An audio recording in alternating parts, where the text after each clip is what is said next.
Hello all and welcome to our brand new daily show, The Big Story, where we bring you the hottest topics of the day right here in the heart of the newsroom.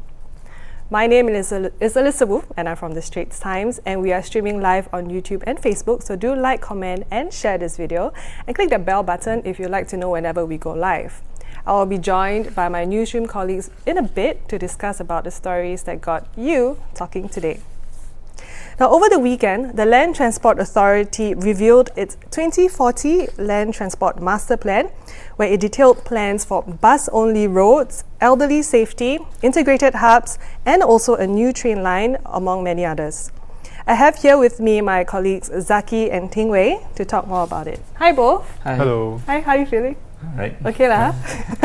Could one of you sum up the theme of the master plan for us? So basically, the master plan seeks to achieve 3 goals by 2040.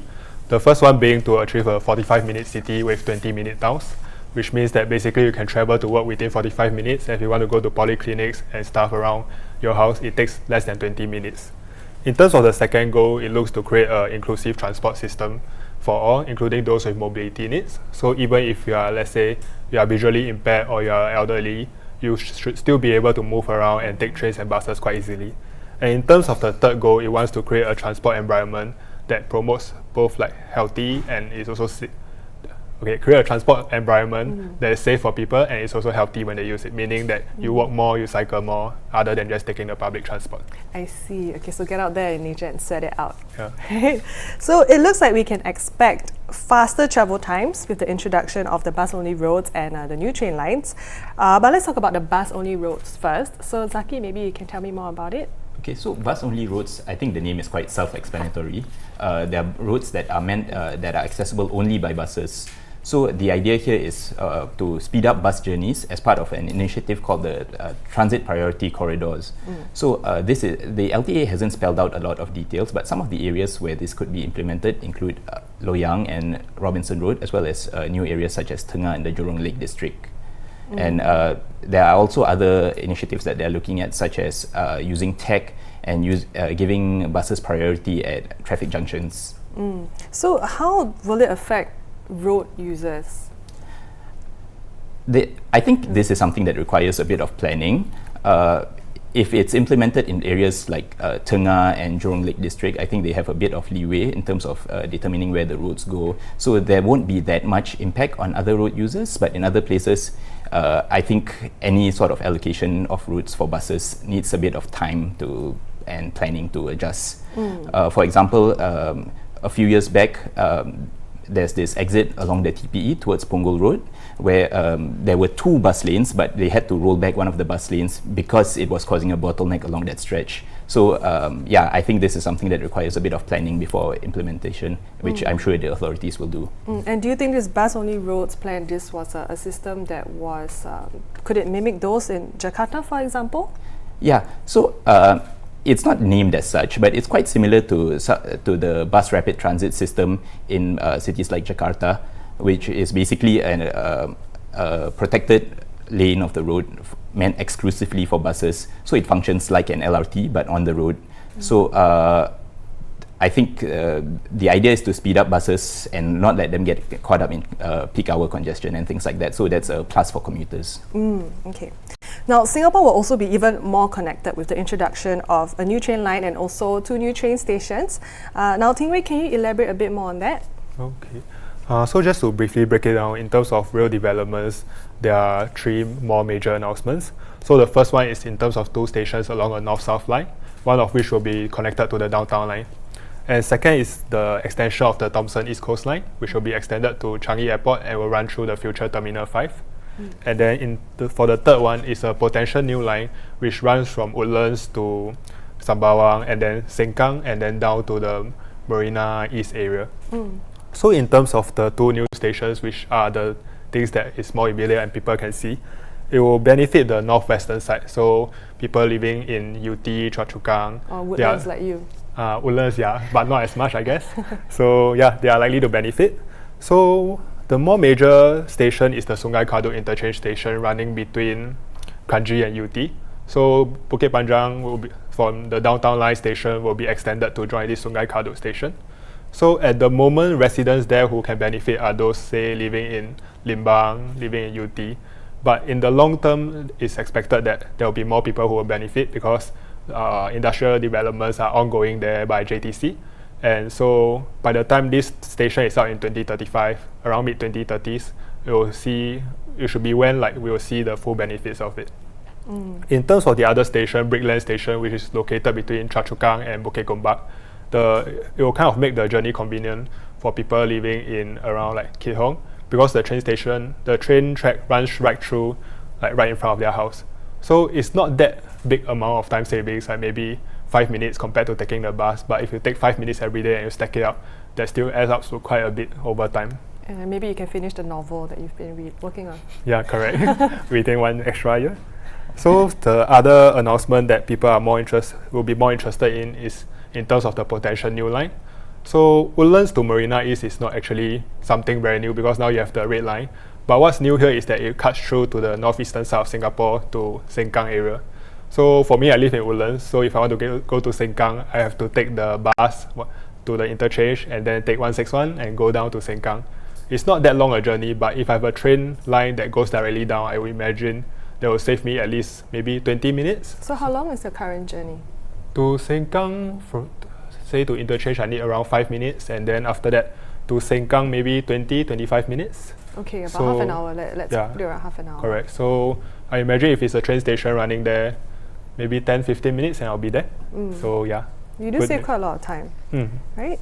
Now, on elderly safety, so we've been talking about faster travel times and faster commutes, but there was also emphasis on elderly and safety, so take things a bit slower. Can we talk about priority train cabins? Yeah, so priority train cabins is something that's expected to come out sometime next year on one of the lines here.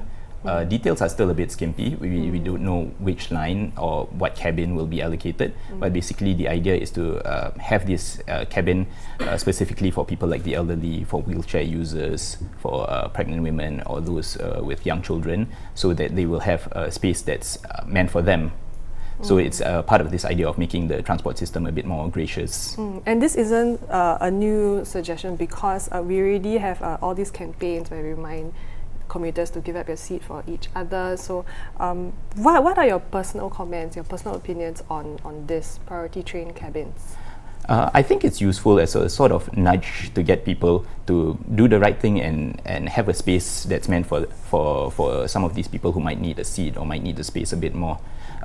It's not exclusive to these users, of course. There's nothing that stops a more able-bodied commuter from using these cabins, but it's a bit of I would say, something to remind them, there are these people who maybe need a seat more than me or maybe need this space more than me, so I will give this up and move somewhere else, maybe a bit more crowded, but it's okay that there's this space that's allocated for others.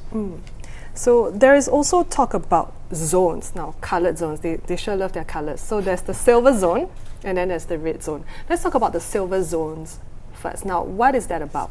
Okay, so one of the announcements in the Land Transport Master Plan that was made this weekend is that for some of the silver zones, there will be a trial to reduce the speeds, which is currently at 40 kilometers per hour. So they're going to reduce it to 30 kilometers per hour.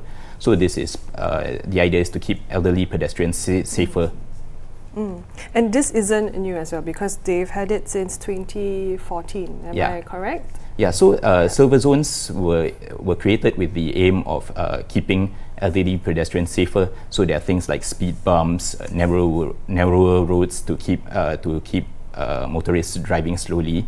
But the speed has been at about 40 kilometers per hour. It's slower than other places, but maybe not slow enough to completely prevent accidents. And there was one British public health expert. She did comment that in Singapore, our speed limits are still too high.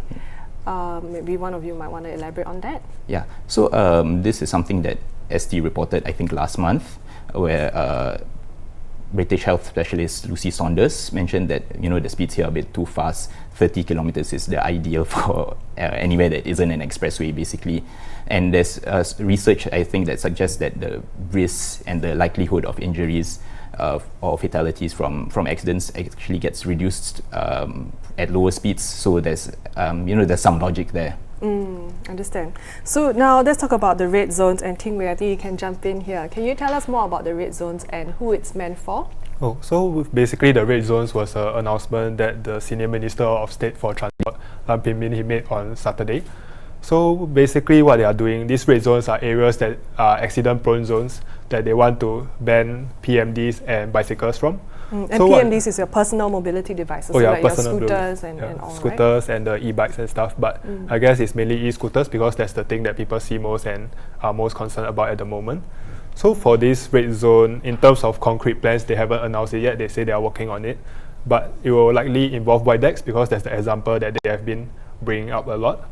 And so it's quite a relevant thing to look at the moment because, I mean, for most people, they have always been voicing concerns, raising online about PMDs riding too fast, PMD accidents. So in just 2017 and 2018 alone, there were at least almost 230 accidents, and almost 200 of these involve injuries. So it's definitely something that should be looked at. But for people who are talking about banning PMDs outright, there's not really a solution in the long term that the government is looking at also, because I guess for most people, they do acknowledge that PMDs have its benefits in terms of moving people from one place to another much faster and with less effort, as say compared to walking or riding a bike. And if you order, say, Grab food or Deliveroo, you would rather your food be delivered on a PMD, on an e-scooter, which is a lot faster than, let's say, if you wait for a person who's cycling, and it will also be better for the person who's delivering because not so tiring. So how soon can we expect to see these red zones popping up around the island? We did ask for the timeline during the media briefing, but at the moment he wasn't able to give a timeline. But given the speed at how things are moving, and because just earlier this month in Parliament they were talking about town councils having the power to ban these PMDs and bicycles from specific areas, and now they seem to have moved forward. So the government has not committed to a timeline, but hopefully we'll see something by the end of this year. Okay. Now there's a lot to take in for this master plan. If you're interested, you can go on to straitstimes.com to view the master plan to find out more. But I want to find out from both of you, what is your personal opinion, your take on the overall master plan?